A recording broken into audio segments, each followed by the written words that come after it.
진짜 대단한 사람들은 본질을 꿰뚫는 고수들이다. 찰리 몽걸가 말했듯이 망치를 든 사람에게는 세상이 모두 못으로 보인다. 이 말은 대부분 사람들의 사고 한계를 꿰뚫었다. 문제에 직면했을 때 사물의 본질을 먼저 생각하지 않고 기존 방식으로 급하게 해결하려 한다.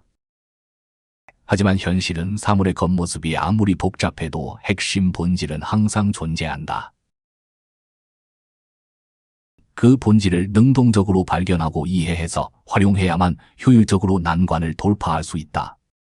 반대로 본질을 무시한 행동은 대부분 좋지 않은 결과로 이어진다. 영화 대부에서 말했듯이 1초 만에 사물의 본질을 꿰뚫는 사람과 평생 걸려도 본질을 못 보는 사람은 완전히 다른 운명을 살게 된다. 이런 차이의 근본 원인은 본질을 꿰뚫는 능력이 우리의 모든 선택, 소통, 협력에 스며들어 있기 때문이다. 조금만 주의 깊게 보면 알 수 있는데 감성지능이나 지능지수보다 정말 뛰어난 사람들의 최고급 능력은 바로 본질을 꿰뚫는 것이다. 01 본질을 꿰뚫는다는 게 뭘까? 본질을 꿰뚫는다는 건 복잡한 겉모습 속에서 문제의 가장 핵심적인 포인트를 정확히 잡아내 가장 효율적인 방식으로 문제를 해결하는 것이다. 한때 누군가가 외국인들에게 양산백과 추경대의 슬픈 이야기를 이해시키려고 애를 썼는데 줄거리와 가사를 10여 페이지 설명서로 번역하고 제목도 양산백과 추경대의 비극으로 했다. 하지만 조 총리는 이런 방식의 문제점을 지적하며 초대장에 한 줄만 쓰면 된다고 제안했다. 중국의 로모와 줄리엣, 컬러 오페라 영화를 감상해 주세요. 한마디로 난관을 뚫고 서양인들이 영화의 핵심을 바로 이해하게 해서 결국 전파에 성공했다. 이것이 바로 본질을 꿰뚫는 힘이다. 많은 경우 관성적 사고와 일반적 인식에 갇히면 문제가 복잡하고 해결할 게 많다고 느끼지만 사실은 어떤 일이든 핵심 포인트가 한두 개 있다. 그걸 잡으면 작은 힘으로 큰 효과를 낼 수 있고 그 효과는 개인이나 집단의 운명을 바꿀 수 있다. 공이 본질을 꿰뚫는 게 얼마나 중요할까? 20세기에 컬럼비아대 통계팀이 미군 전투기에 장갑을 추가 설치하는 문제로 고민했다. 장갑이 너무 적으면 방어가 부족하고 너무 많으면 기동성에 영향을 줘서 오히려 격추 위험이 커진다. 대부분 통계학자들은 총탄 구멍이 가장 많은 부위에 장갑을 달아야 한다고 생각했지만 수학 천재 왈는 반대 의견을 제시했다. 장갑은 총탄 구멍이 없는 엔진 부분에 달아야 한다고.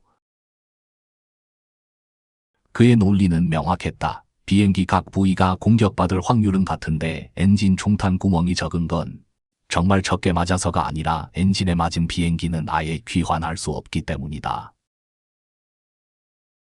군 병원의 다리 부상 병사가 가슴 부상 병사보다 훨씬 많은 것과 같다.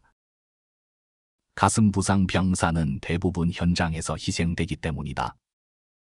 나중에 미군이 이 제안을 받아들여 실제로 전투기 격추 확률을 크게 낮췄고 어느 정도는 전세를 뒤바꿨다. 본질을 꿰뚫는 하나의 통찰이 전쟁 상황을 바꿀 수 있다. 이것이 그 가치다. 우리가 그렇게 중요한 결정에 참여할 수 없어도 일상에서 본질을 꿰뚫는 능력은 필수다.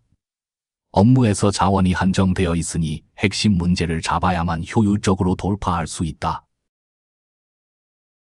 시간당 경쟁에서 실수할 여유가 없다. 올바른 방향을 선택해야 도태되지 않는다.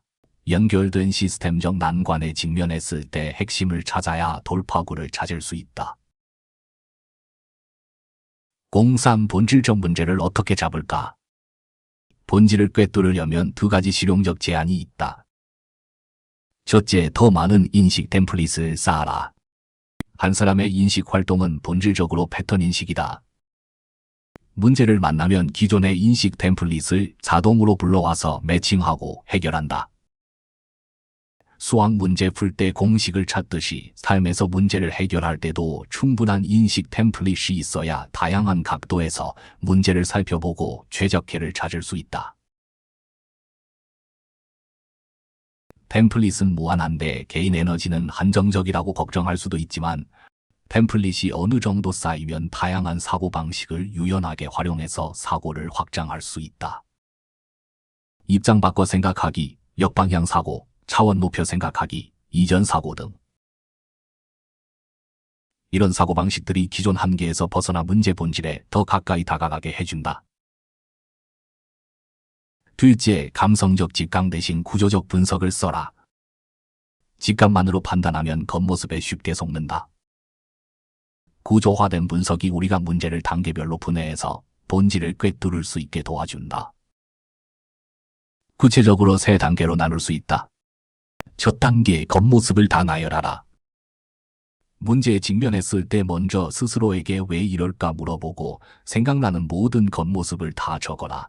예를 들어 자신의 경제 상황이 좋지 않다고 느끼면 출신이 안 좋다, 학력이 낮다, 기술이 없다, 인맥이 부족하다 등을 적는다. 두 번째 단계에 실행 가능한 해답을 선별하라. 나열한 각 겉모습에 대해 한 문장으로 해결책을 제시하고 명백히 실현 불가능한 건 삭제하고 가능성 있는 선택지만 남겨둬라. 세 번째 단계, 순서를 매겨 핵심을 잡아라. 남은 실행 가능한 해답을 중요도 순으로 정렬하고 가장 핵심적인 것 단계에서 3개를 선택하라. 최종 답이 아무리 어려워도 현재의 너에게는 인식 범위 내에서 가장 올바른 방향이다. 시간을 투자해서 그걸 공략하는 게 난관 돌파의 최적 경로다. 공사 마지막으로.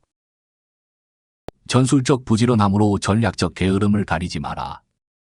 이 말이 널리 퍼져 있는데 전략의 핵심은 바로 사물 본질을 꿰뚫어 최적解를 찾는 것이다.